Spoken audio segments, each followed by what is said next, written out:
7 days at Disney World sounds like plenty of time, and it is if you plan it right.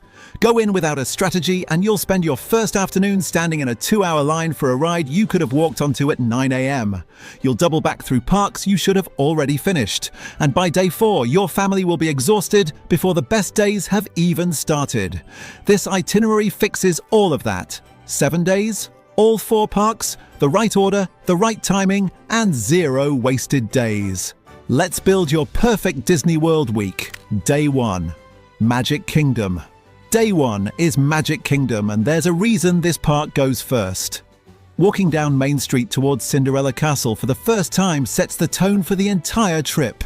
It gets everyone locked in emotionally, and it's the moment your family will reference for the rest of the week.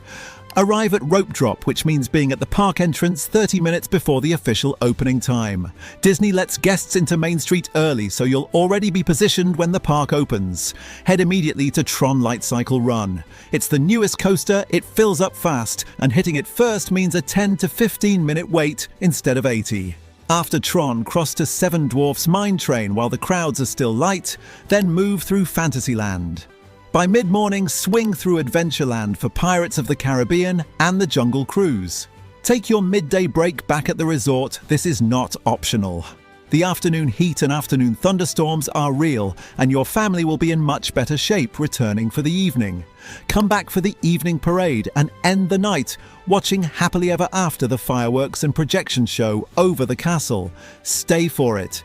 It is one of the most extraordinary pieces of entertainment Disney produces and the perfect ending to Day 1. Day 2.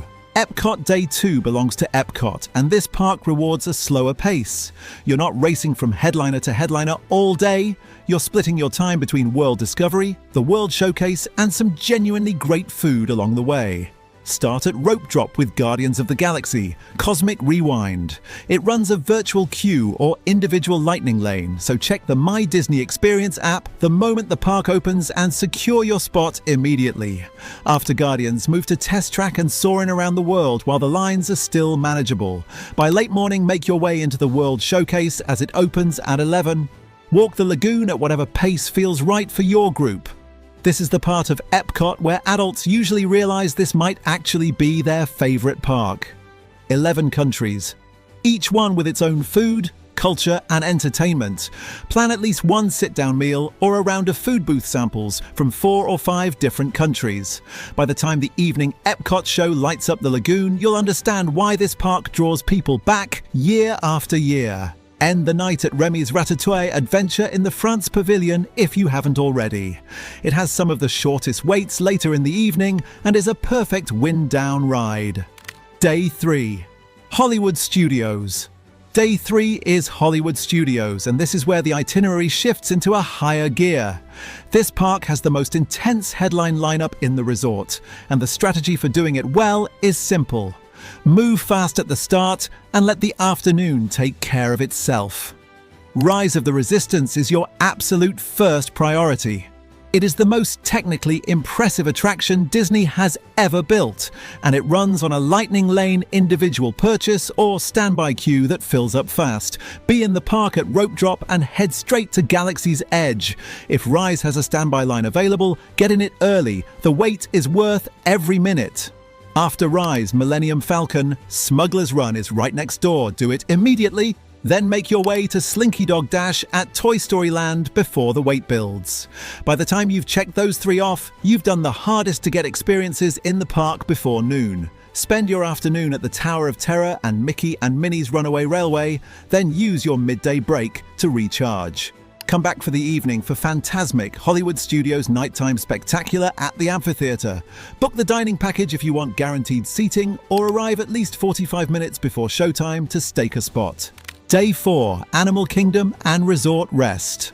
Day 4 is Animal Kingdom, and this one works a little differently. Animal Kingdom is a shorter park day by design. It typically closes earlier than the other parks, and the headline attraction list, while excellent, is smaller. That makes it the perfect day to build in intentional recovery time. Arrive at Rope Drop and go directly to Avatar Flight of Passage. It is one of the most breathtaking theme park experiences on Earth. The wait builds fast, and doing it first means you're not spending 3 hours standing in a queue.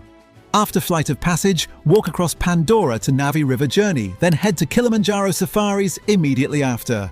The safaris run all morning, but animals are most active in cooler early hours. You'll see more wildlife between 8 and 11 a.m. than you will at 2 in the afternoon. By early afternoon, head back to your resort. Swim, rest. Let everyone recharge without guilt. You have 3 full days left in the week, and a family that goes back to the hotel at 1 p.m. on day 4 will finish the trip far stronger than a family that pushes through every single day without stopping. This is the smartest thing you can build into a Disney week. Day 5. Magic Kingdom Round 2. Day 5 brings you back to Magic Kingdom, and this time the energy is completely different. Day 1 was about the firsts the castle reveal, the top coasters, the fireworks.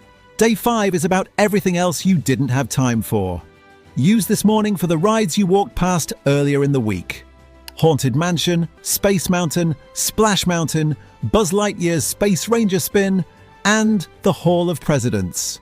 Walk through Cinderella Castle's passageway and take a real look at the mosaic murals inside 300,000 pieces of Italian glass that most guests rush past without a second look.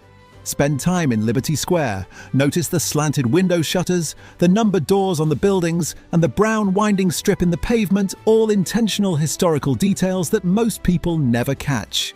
This is also your best day for a character meet and a table service lunch or dinner if you haven't already used one. Be our guest in Fantasyland, and Cinderella's royal table inside the castle are both worth booking 60 days in advance.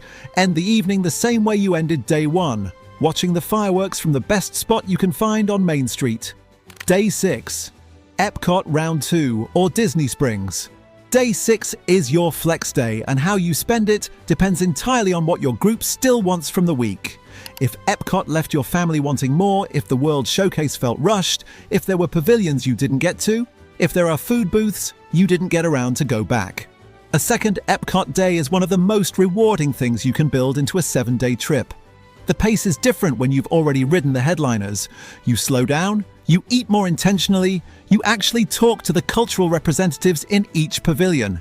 It's a completely different experience. If your family is starting to feel the week in their feet, this is a great day for Disney Springs. It's free to enter, no park ticket required, and it offers some of the best dining options on the entire resort property. The Boathouse, Wine Bar George, and STK Orlando are all strong choices for a proper sit-down meal with no theme park pricing. Browse the World of Disney store, pick up any remaining souvenirs, and let the day move at whatever pace feels good. A lighter day, 6 sets you up perfectly for the final full day. Day 7. The final day, make it yours. Day 7 is yours. By now you know this resort better than you did when you arrived. You know which parks your family connected with. You know which rides are worth doing twice and which ones your kids are still talking about. Build your final day around that. Most families return to Magic Kingdom on the last day. There's something about ending at the most iconic park, walking Main Street one more time, catching the parade from a new spot, riding the rides that meant the most over the course of the week. If your family fell in love with Galaxy's Edge, spend your final morning at Hollywood Studios and ride Rise of the Resistance one last time. If the World Showcase is where your family came alive, finish at Epcot with a long lunch and a lap around the lagoon. One rule for the final day: do not leave before the evening spectacular. Whatever park you're in, stay for the nighttime show. Magic Kingdom fireworks, Epcot's Lagoon Show, Fantasmic at Hollywood Studios. End the trip the way Disney intended, with light and music over a dark Florida sky. That's the moment that lives in your family's memory long after the receipts are gone. 7 days, 4 parks, every major ride, real meals worth remembering, and enough breathing room that your family finishes the week still smiling. That's what this itinerary is designed to give you. The order matters. The midday breaks matter. The rope drop strategy matters. Every piece of this is in a specific place for a reason, and families who follow it come home with better trips than they planned for. If this helped you, share it with whoever is planning the trip in your house. They'll use it. And check out our full Disney World cost breakdown for 2026 if you haven't yet.